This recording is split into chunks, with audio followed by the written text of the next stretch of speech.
بسم اللہ الرحمن الرحیم۔ السلام علیکم ورحمۃ اللہ وبرکاتہ۔ آج میں جس موضوع پر گفتگو کرنا چاہتا ہوں وہ موضوع ہے عقیدہ ختم نبوت اور آج کے مسلمانوں کا کردار۔ میری اس گفتگو کے ساتھ علماء کرام، مشائخ اعظام، دانشور حضرات، مذہبی سکالر اور مذہبی تنظیمیں اور سیاسی لوگ اختلاف کر سکتے ہیں،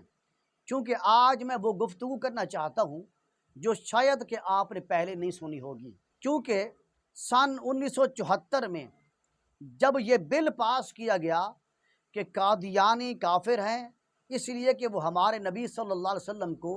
آخری نبی نہیں مانتے، لہٰذا قادیانی دائرہ اسلام سے خارج ہیں، وہ کافر ہیں۔ تو میری اس بات کو نوٹ کر لیں کہ سن 1974 میں جب قادیانیوں کو کافر قرار دیا جا رہا تھا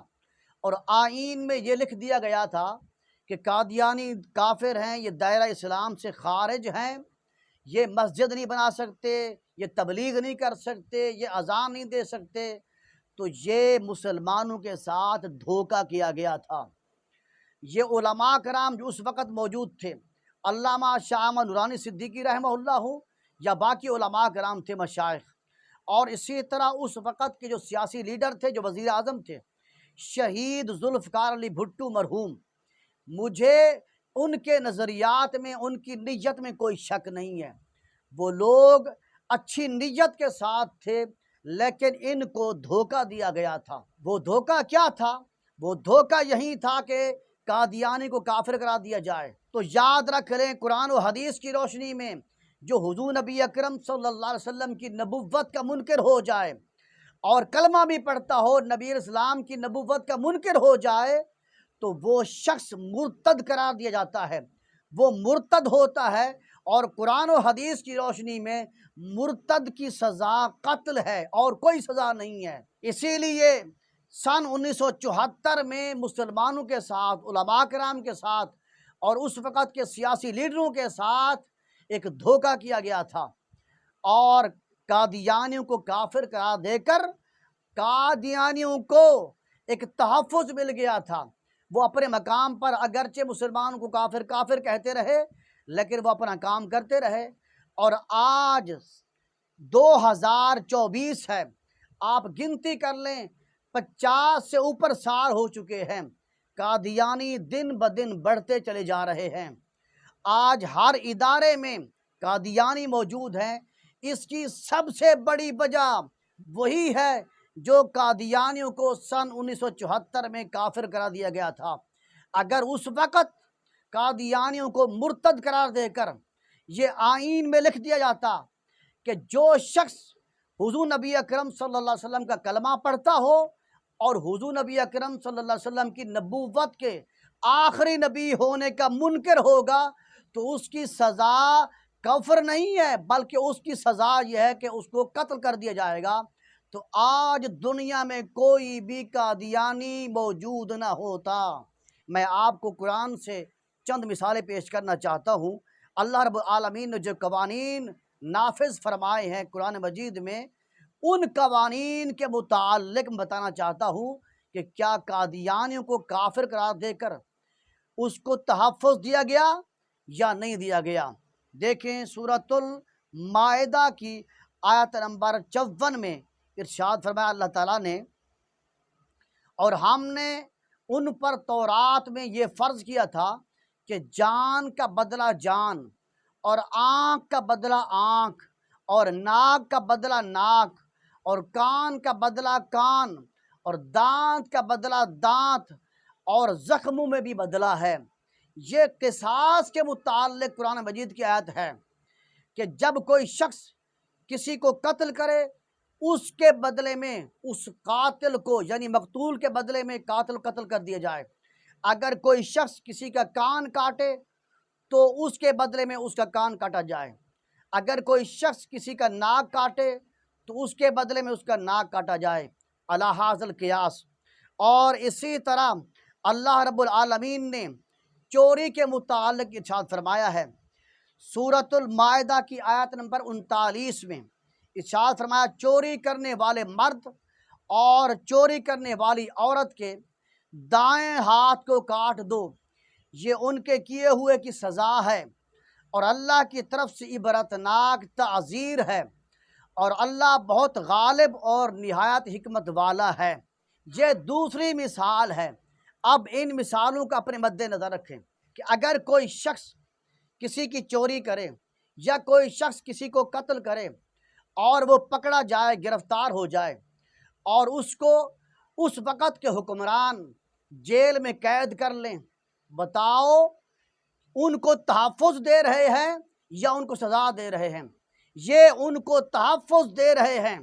سزا نہیں ہے، کیونکہ سزا چور کی یہ ہے کہ جب وہ چوری کرتے ہوئے پکڑا جائے تو اس کا ہاتھ کاٹ دیا جائے۔ اس کی حکمت یہ ہے کہ کوئی اور شخص چوری کرنے سے پہلے 1000 مرتبہ سوچے گا کہ اگر پکڑا گیا تو میرا ہاتھ کاٹ دیا جائے گا۔ اور اسی طرح اگر قاتل قتل کرنے والے کو